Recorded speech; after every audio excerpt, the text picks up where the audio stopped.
Hi friends, A to Z Faris വേൾഡിലേക്ക് എല്ലാവർക്കും സ്വാഗതം. ഇന്ന് ഞാനിവിടെ ഉണ്ടാക്കുന്നത് നമുക്ക് വീട്ടിൽ തന്നെ വളരെ പെട്ടെന്ന് ഉണ്ടാക്കാൻ പറ്റിയ റോയൽ ഫലൂദയുടെ റെസിപ്പിയാണ്. അപ്പോൾ അത് നമുക്ക് എങ്ങനെ ഉണ്ടാക്കേണ്ടതെന്ന് നോക്കാം. അതിന് ഞാനിവിടെ ഒരു 2.5 കപ്പ് വെള്ളം എടുത്തിട്ടുണ്ട്. അത് നമുക്കൊന്ന് തിളക്കാൻ വേണ്ടിയിട്ട് വെക്കാം. അപ്പം വെള്ളം നല്ലോണം തിളച്ചിട്ടുണ്ട്. ഇതിലേക്ക് നമുക്ക് 1 കപ്പ് സേമിയ ഇട്ട് കൊടുക്കാം. ഇത് നമ്മുടെ സാധാരണ സേമിയാണ്. ഇപ്പോൾ നമുക്ക് ഫലൂദിൻ്റെ സേമിയ വേണമെങ്കിൽ അത് വാങ്ങിക്കാൻ കിട്ടും. ഞാൻ ഇപ്പോൾ ഒരു സാധാരണ സേമിയാണ് എടുത്തിരിക്കുന്നത്. നമുക്കിതൊന്ന് ഇളക്കി കൊടുക്കാം.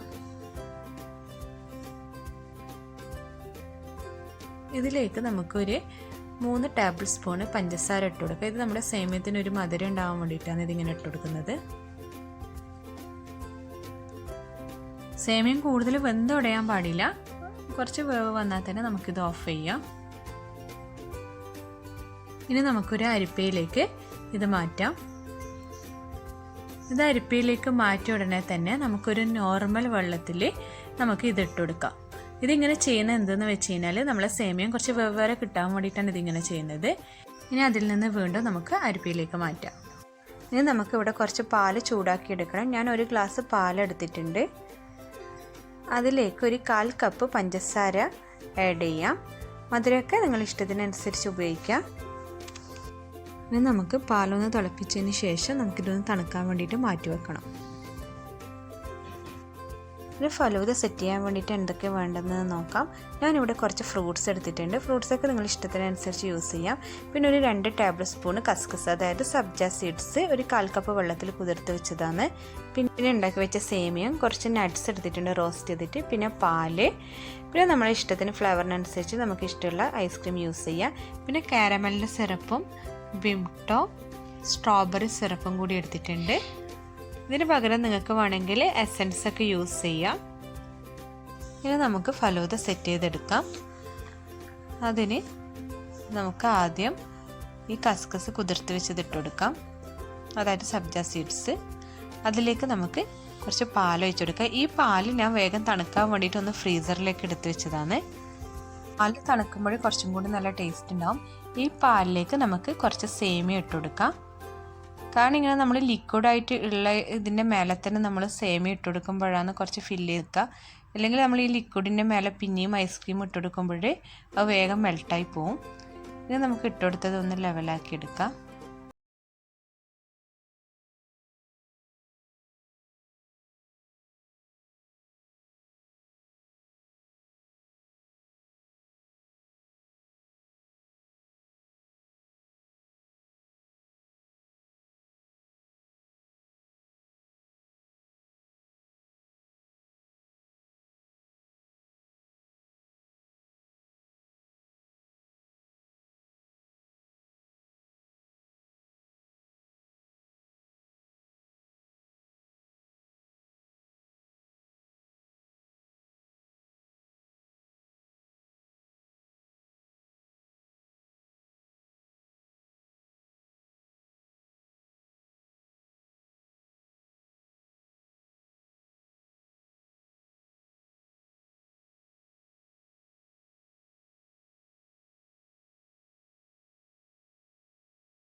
ഒന്നുമില്ല, എൻ്റെ കയ്യിലുള്ളത് കൊണ്ട് ഞാൻ ചെയ്തതന്നേ ഉള്ളൂ. അപ്പോൾ എല്ലാവരും ഇത് ട്രൈ ചെയ്ത് നോക്കണം. വളരെ ഈസി ആയിട്ട് നമുക്ക് ഉണ്ടാക്കാൻ പറ്റുന്ന ഒരു ഡെസേർട്ടാണ്. അതുപോലെ നമ്മുടെ ചാനൽ സബ്സ്ക്രൈബ് ചെയ്യാത്തവരുണ്ടെങ്കിൽ ഒന്ന് സബ്സ്ക്രൈബ് ചെയ്തേക്കണേ. ആ അടുത്തുള്ള കുഞ്ഞു ബെല്ലൈക്കണും കൂടി ഒന്ന് ക്ലിക്ക് ചെയ്ത് ഓൾ ഓപ്ഷനും കൂടി സെലക്ട് ചെയ്യുക. വീഡിയോ ഇഷ്ടമായാൽ ലൈക്ക് ചെയ്യാനും ഷെയർ ചെയ്യാനും മറക്കരുത്. അപ്പോൾ ഇൻഷാ അല്ലാഹ് നല്ലൊരു റെസിപ്പിയുമായിട്ട് അടുത്ത വീഡിയോയിൽ കാണാം.